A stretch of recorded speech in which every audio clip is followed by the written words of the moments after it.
Nature is always reminding human beings that it is the one in command. In many parts of the world, encounters with dangerous animals have ended in tragedies that nobody expected. These are shocking moments, recorded on video, that show how wild instinct can be fatal. And that is exactly what you are going to see here today. So hit the like button, click the button below to subscribe, and let us go.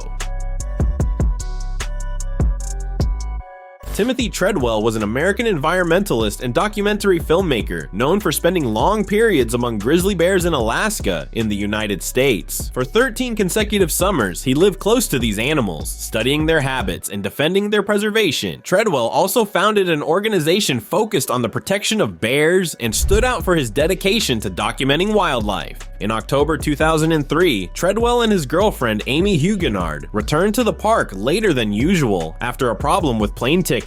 They decided to spend one more week at the camp, and Treadwell wanted to locate a female bear he was worried about. However, at that time, the bears were more aggressive, trying to accumulate fat before the winter. Many of the animals he knew had already gone into hibernation, and new unknown bears were occupying the area, increasing the risk of close contact. A few hours before the fatal attack, Treadwell recorded footage of a bear diving into a river after dead salmon, commenting that he did not feel totally comfortable with that animal. On October 6th, a pilot who arrived at the camp found the place destroyed, tents knocked down, and the remains of the attack. The bodies of Treadwell and Huguenard were quickly found. A large male that had attacked the couple was killed by park rangers, and a young female was also killed after approaching the officers.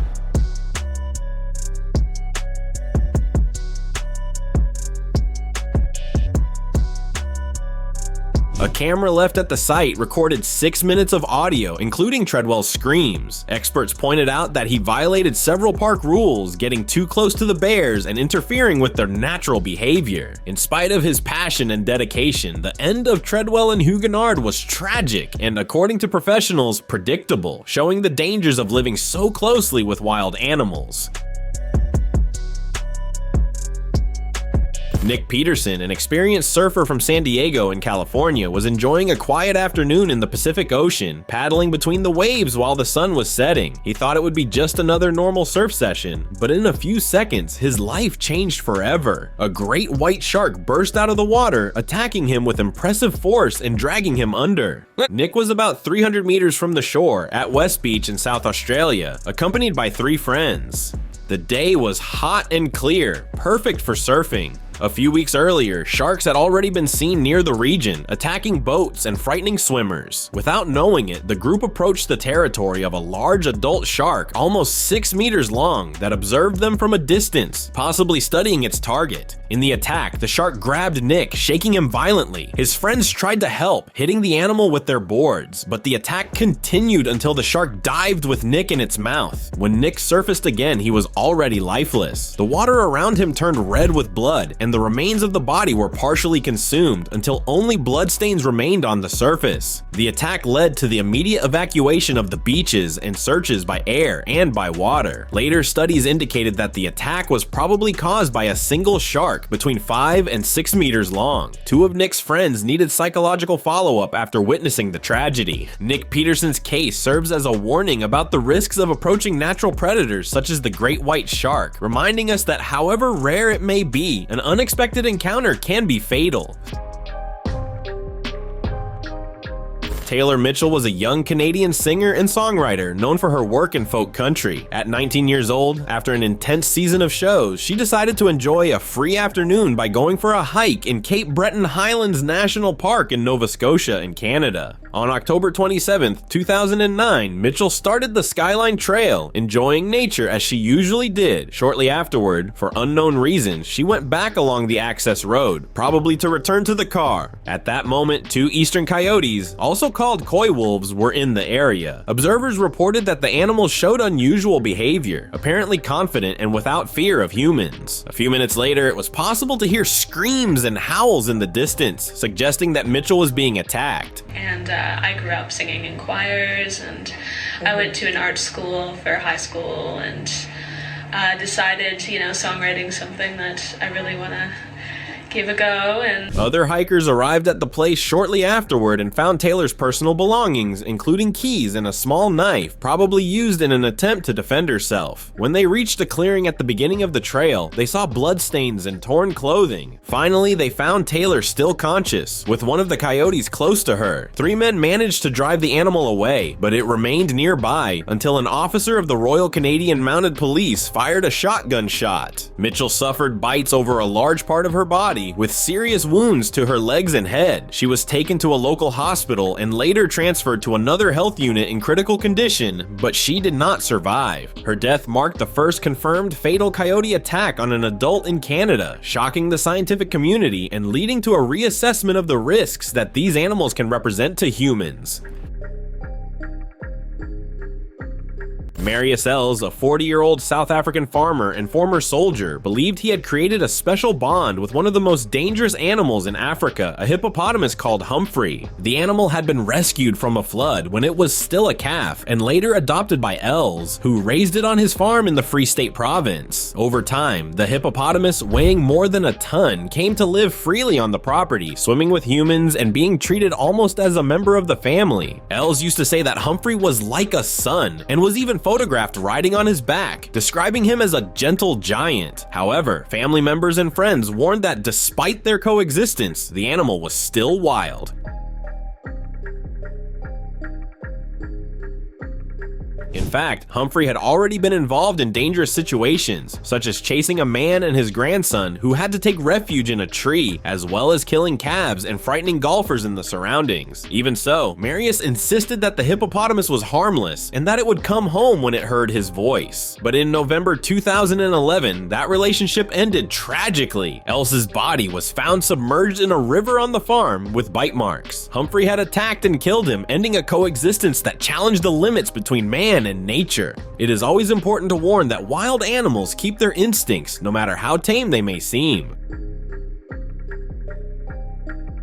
Norman B. Walda, a 66-year-old man from the province of Ontario in Canada, was known in the community for keeping exotic animals on his property, among them a Siberian tiger weighing more than 300 kilos. Despite the constant concerns of neighbors, Buwalda argued that the animals were well cared for and that he knew how to handle them. However, in January 2010, that coexistence ended in a tragic way.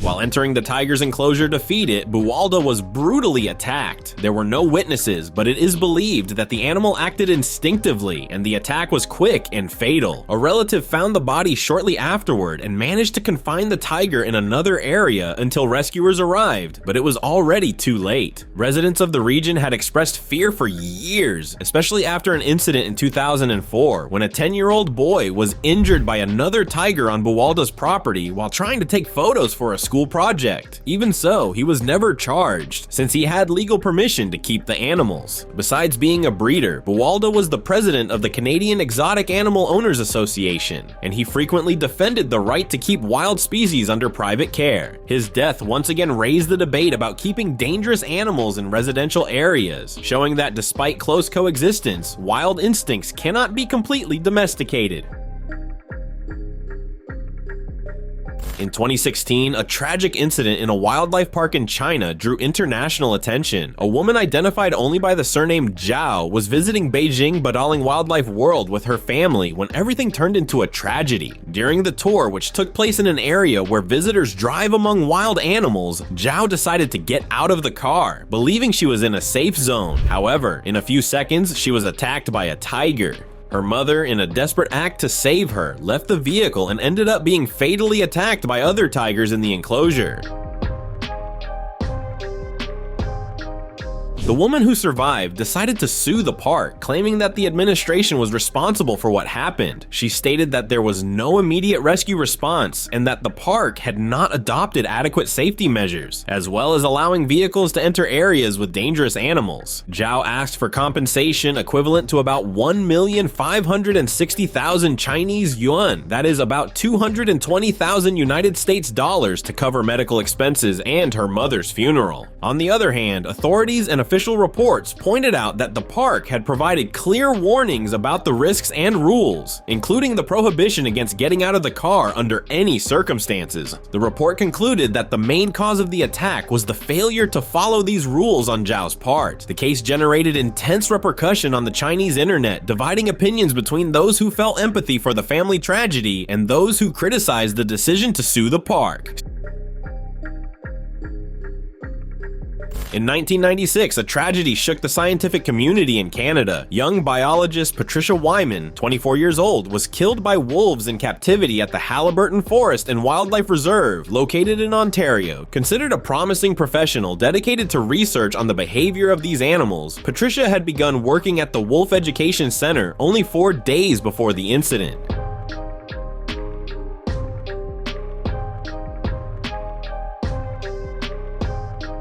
That day, for reasons that remain unknown, she entered alone into a 6-hectare enclosure where 5 unsocialized wolves lived, animals that did not maintain direct contact with humans. She was not scheduled to carry out feeding at that time, but decided to enter anyway. About 90 minutes later, 2 teenage colleagues found her body. Authorities were called, but the aggressive presence of the wolves prevented the immediate recovery of the body. To guarantee the safety of the rescue team and allow the investigation, 3 wolves had to be killed at the site, while the other 2 were killed later. The attack shocked the country and raised several questions about safety in research centers with wild animals. To this day, it is not known for sure what led Patricia to enter the enclosure alone. The story also had a negative impact on the reserve, which faced a strong wave of criticism and bad publicity after the event.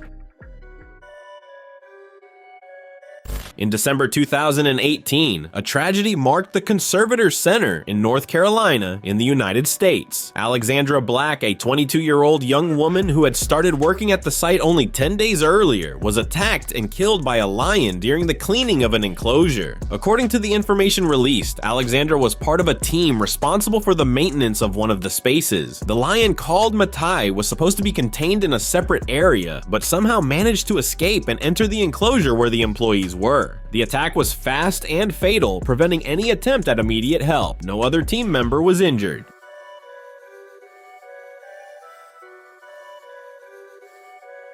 During the call to emergency services, a female employee reported in a shaken voice what had happened, informing that the victim was unconscious. When the rescuers arrived, they had to kill the animal to guarantee the safety of the team and allow the recovery of the body. State authorities began an investigation to discover how the lion managed to get out of the containment area. The Conservator Center deeply regretted what happened, stating that all employees were in a state of shock. Alexandra's family declared that she died doing what she loved, dedicating her life to wild animals. The young woman had already participated in other conservation programs and dreamed of building a career in this field. In a tragic incident in Harrison County in Texas, Gerald Russian, 67 years old, lost his life after being attacked by a large European deer he kept on his property. The animal, known as a red deer, weighed about 250 kilos and was part of a group of exotic animals that Russian had kept in captivity for years. According to authorities, the man was passionate about animals and liked to raise unusual species, even after having received warnings about the risks and legal restrictions of this practice. On the day of the attack, Russian is believed to have entered the pen to feed the deer when the animal became aggressive and charged at him, hitting him violently and pinning him against a fence.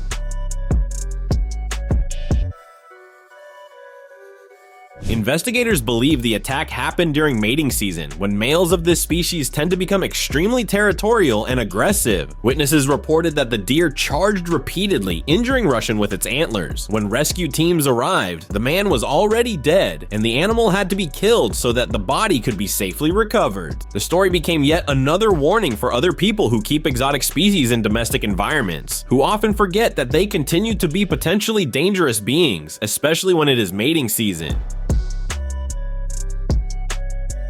In March 1987, American model Ginger Faye Meadows, 24 years old, experienced what should have been the trip of a lifetime, a journey through Australia, but ended up in one of the most brutal crocodile attacks ever recorded. From Colorado, Ginger was traveling aboard the luxury yacht Lady G, working as a kitchen assistant to pay for the trip between Perth and Darwin. On March 29th, the crew decided to explore the Prince Regent River, a region known for harboring dozens of saltwater crocodiles. Despite the Captain Bruce Fitzpatrick's warnings for no one to enter the water, Ginger and the Australian chef Jane Burkett decided to bathe in a shallow area near the waterfalls. While they were having fun, Fitzpatrick saw the silhouette of a huge crocodile approaching silently.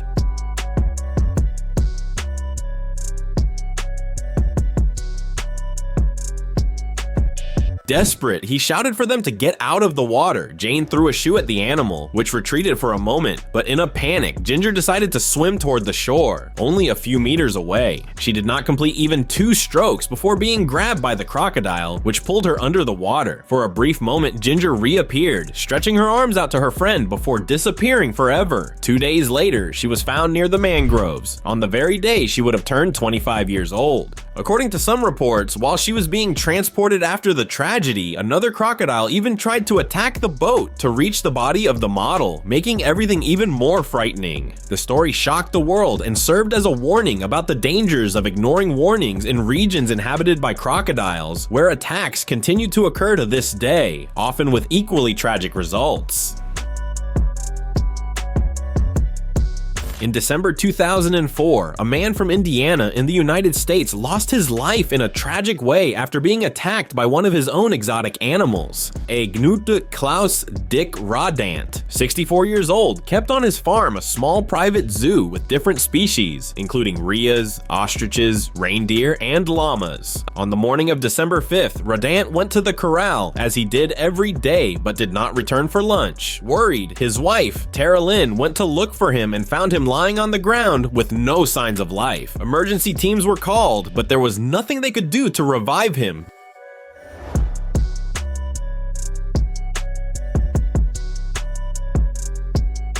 According to the county coroner, Rodant died from multiple injuries caused by trauma to the chest and head. It is believed that the animal, which weighed about 225 kilos, knocked him down and trampled him repeatedly. Authorities observed that the Genu's horns had been cut, but that did not prevent the attacks. According to investigator Stephen Shively, the aggressive behavior may also have been motivated by the mating season, when males tend to become extremely territorial and protective, especially in the presence of a female. The couple owned 3 Genus, a male, a female, and a calf, as well as other animals. And in this way, Rodant became yet another case of someone who tried to domesticate the wild, but ended up suffering serious consequences. Do not forget to subscribe to watch more videos like this.